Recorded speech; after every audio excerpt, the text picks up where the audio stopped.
Coba kamu baca di Yohanes 20 ayat 3 sampai 9 ya. Di situ di situ murid-muridnya yang datang melihat bahwa mayat Yesus sudah hilang ya.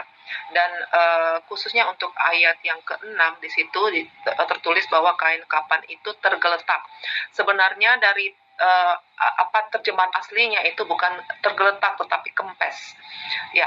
Dan menurut hasil penelitian ya, aku punya buku ya yang ditulis oleh para pastor ya dari tarekat Pasionis ya. Tarekat ini khusus fokus akan kematian dan kebangkitan Yesus. Baik, Mbak Herni ya. Tentang kebangkitan Yesus, Mbak, itu siapa yang melihat sebenarnya, Mbak?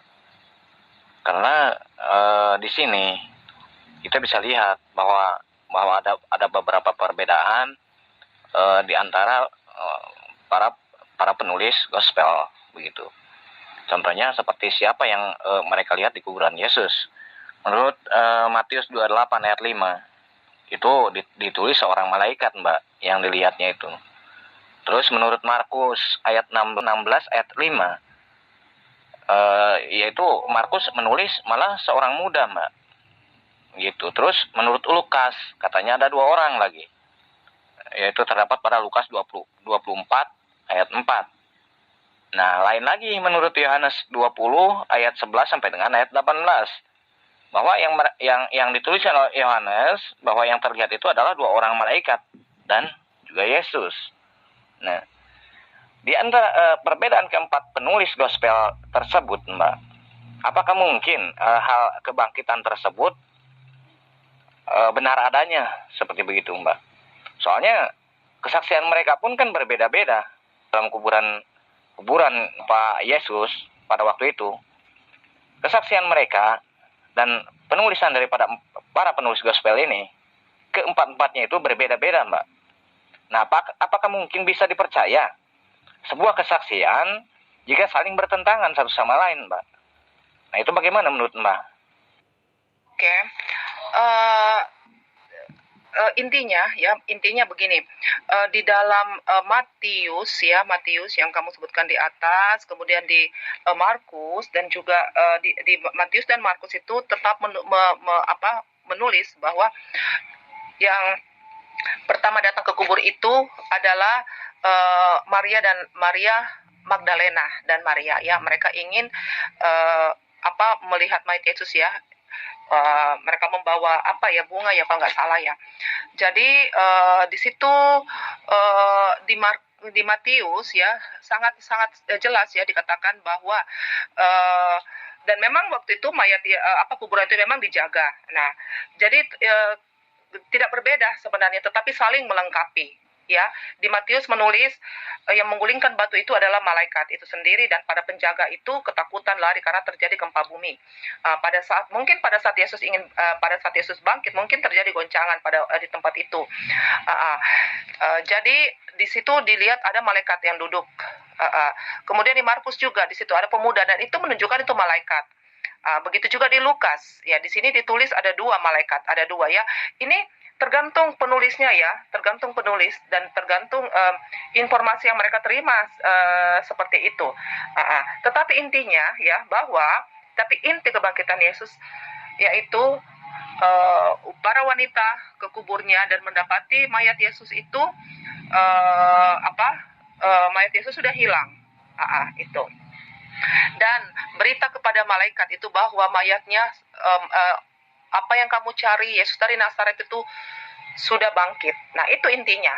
Yang memberitakan itu sendiri adalah malaikat kepada perempuan itu, dan dia mengatakan, pergilah dan beritakanlah itu kepada murid-muridnya. Nah, setelah itu Maria Magdalena dan Maria pergi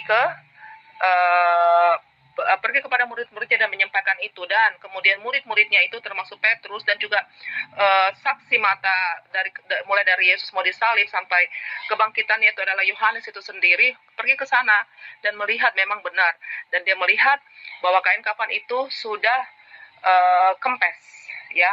Terjemahannya itu kempes ya, bukan tergeletak. Nah, itu yang terjemahan itu yang benar, ada itu kempes. Jadi mayat Yesus itu hilang, hilang lewat kain kapan. Jadi tidak dibongkar, kain kapan itu tidak terbongkar sama sekali, tetapi kempes.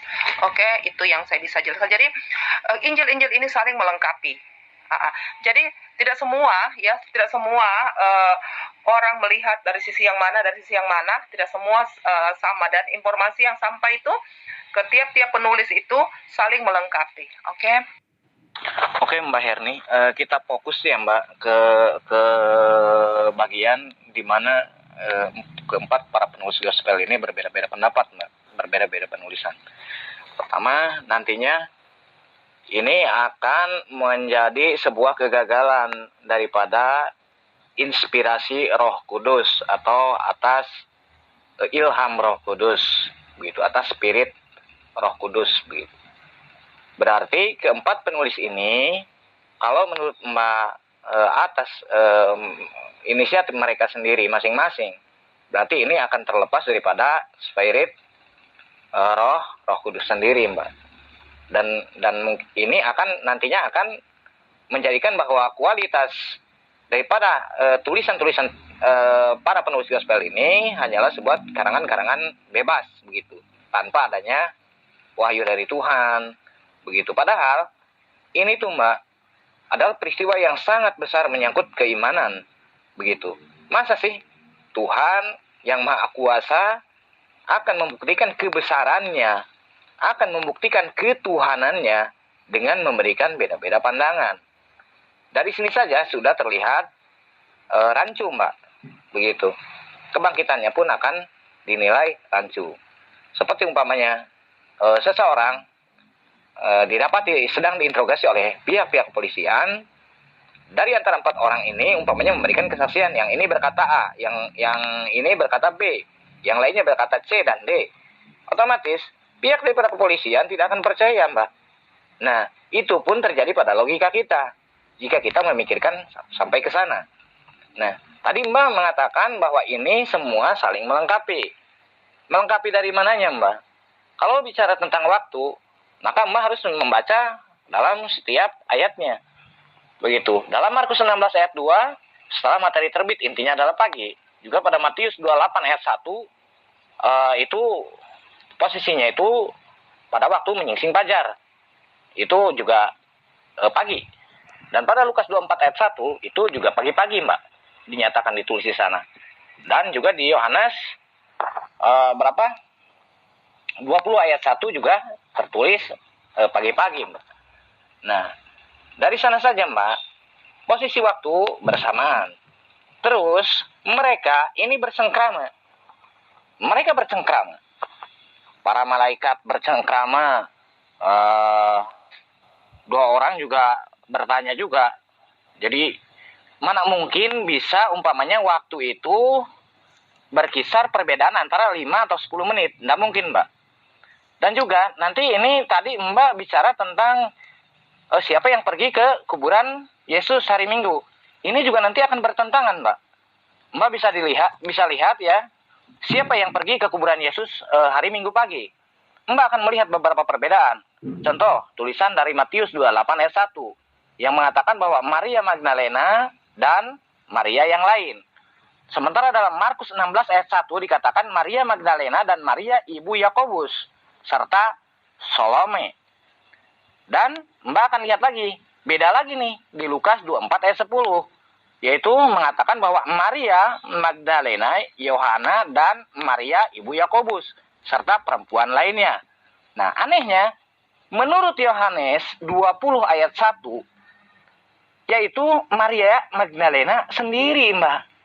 Nah, ini akan rancu lagi, Mbak. Mbak mungkin bisa lihat nanti ayat-ayatnya, bahwa ini akan saling bertentangan, Mbak.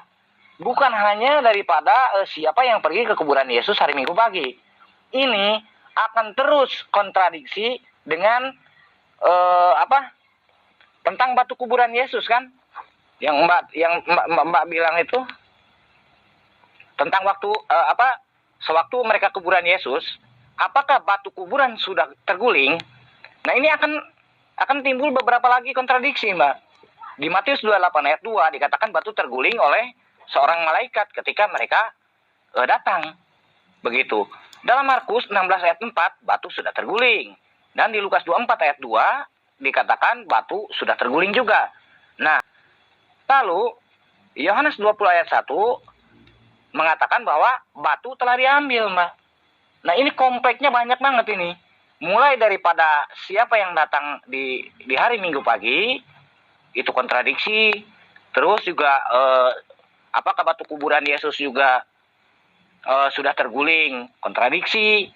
Dan siapa yang mereka lihat di kuburan Yesus juga kontradiksi, Mbak. Nah, bagaimana Mbak bisa menjelaskan ini dikatakan saling melengkapi? Coba, bagaimana ini? Ada kegagalan ya, aku bantah sekali lagi, nggak ada kegagalan. Kalau kamu bilang kegagalan, mendingan kamu kembali ke kitab kamu sendiri, ke Quran sendiri aja nggak lengkap. Padahal kamu bilang itu wahyu. Kenapa harus dilengkapi dengan hadis? Kenapa kamu mau komplain ke Injil bahwa itu tidak lengkap? Wahyu dari Roh Kudus itu berbeda-beda. Kenapa kamu tidak pikirkan dulu sebelum kamu mengatakan itu? Kamu pikirkan sendiri Quran kamu sendiri yang juga tidak jelas. Harus dilengkapi dengan hadis, harus dilengkapi dengan perintah Muhammad. Kenapa? Yang mana yang lebih tinggi? Wahyu dari menurut kamu wahyu dari Quran itu dengan Muhammad sendiri yang mana lebih tinggi ya? Pasti saja wahyu dari Tuhan kan, tetapi kenapa kamu juga masih mempercayai Muhammad? Itu kan juga aneh sebenarnya kalau mau diangkat seperti itu. Nah, kenapa harus dipersoalkan masalah Injil? Injil itu saling melengkapi, ya, saling melengkapi. Disitulah kehebatannya Roh Kudus untuk memberikan inspirasi ke setiap orang. Dan itu memang bukan hanya Roh Kudus yang memberikan inspirasi, itu kan informasi dari orang-orang yang menyaksikan pada saat itu. Ada yang mengatakan bahwa seperti ini, ada yang mengatakan seperti ini, dan juga Roh Kudus menginspirasi seperti itu. Seperti Injil Yohanes kan sendiri saksi mata dan dia juga menulis itu dan hampir sama semua, dan itu saling melengkapi. Kenapa Yohanes tidak menulis bahwa ada malaikat itu? Karena memang Yohanes tidak melihat malaikat pada waktu itu, karena dia datang kan di belakang. Yang pertama datang kan Maria yang datang. Dan kemudian di Injil Matius dikatakan bahwa terjadi gempa bumi. Itu aja orang yang mungkin yang merasakan waktu itu yang mengatakan bahwa waktu itu terjadi gempa bumi pada saat Yesus dan para penjaga kuburnya pada lari. Itu kan orang yang melihat waktu itu. Sementara Yohanes sendiri yang adalah muridnya yang menyaksikan itu, tetapi kan Yohanesnya datangnya bukan dari awal. Dia datang setelah diberitakan oleh Maria Magdalena bahwa mayat Yesus sudah hilang, sudah bangkit, ada malaikat. Mereka lari semua ke kubur dan menyaksikan bahwa memang benar. Setelah itu mereka yakin apa yang dikatakan Yesus sebelumnya waktu bersama-sama dengan mereka mengatakan bahwa pada hari ketiga aku akan bangkit dari antara orang mati. Dan di sini perkataan Yesus itu mereka buktikan sendiri bahwa memang benar. Dari situ kan mereka mulai yakin bahwa Yesus memang adalah Tuhan itu sendiri. Waktu mereka bersama-sama mereka bingung. Apa memang benar? Karena memang orang Yahudi itu memang berat banget untuk mengaku Yesus sebagai Tuhan, karena itu tidak masuk akal buat mereka. Dan Tuhan itu menurut mereka sangat luar biasa sakralnya. Menyebutkan namanya aja sembarang nggak bisa. Harus dipakai nama yang lain, oke? Loh, kok Mbak malah histeris, Mbak? Saya di sini hanya menunjukkan. Jadi bagaimana Anda bisa membantahnya? Seperti begitu. Sementara kalau Al-Quran dan hadis itu sudah jelas. Pertama, Al-Quran itu adalah hukum utama. Seperti apa? Seperti sholat. Umpamanya, taqumus sholat ta'utu'u zakat. Dirikanlah sholat dan tunaikanlah zakat. Nah, nanti bagaimana nih sholat? Caranya bagaimana? Itu jelas. Nanti ada keterangannya di dalam hadis. Karena apa? Karena Rasulullah Shallallahu Alaihi Wasallam yaitu menurunkan yang diturunkan wahyu oleh Allah, maka beliau pula yang menjelaskan tentang wahyu tersebut. Nah, itulah hadis, Mbak. Seperti begitu. Jadi Mbak jangan sangkut pautkan antara Al-Quran dengan hadis. Ini kita konteksnya lagi berbicara tentang kontradiksi, Mbak. Mbak tidak bisa menutup mata, Mbak. Ini nyata sekali. Jadi Mbak tidak perlu histeris. Mbak perlu kata Mbak sempurna. Tapi di sini mulai daripada batu kuburan, ya. Terus yang datang di hari Minggu pagi, sampai dengan apa yang dilihat oleh para penulis-penulis gospel ini, semuanya bertentangan. Begitu, Mbak. Jadi Mbak nggak usah histeris, Mbak jawab saja. Kalau Mbak memang mau sanggah, ya sanggah. Begitu. Kalau Anda tanya balik lagi kepada Al-Quran, kenapa percaya kamu Al-Quran? Dan juga pada hadis, jelas. Karena kami tidak akan tahu wahyu tersebut bagaimana cara penerapannya. Nah, itulah diperlukan sebuah hadis daripada Rasulullah. Sholat, emang dijelaskan bagaimana cara sholat? Nggak ada. Nah, mungkin nanti kan sahabat bertanya, ya Rasulullah, sholat itu seperti apa? Maka Rasulullah menjawab, sholat itu begini. Sholat itu begini. Mulai daripada takbiratul ihram sampai dengan tahiyatul akhir. Nah, itu jelas. Seperti begitu, Mbak. Itu baru dikatakan melengkapi daripada hukum dasar, hukum wajib yang terdapat pada Al-Quranul Karim. Begitu. Nah, ini kalau Bible melengkapi bagaimananya, Mbak? Silahkan Mbak pikirkan.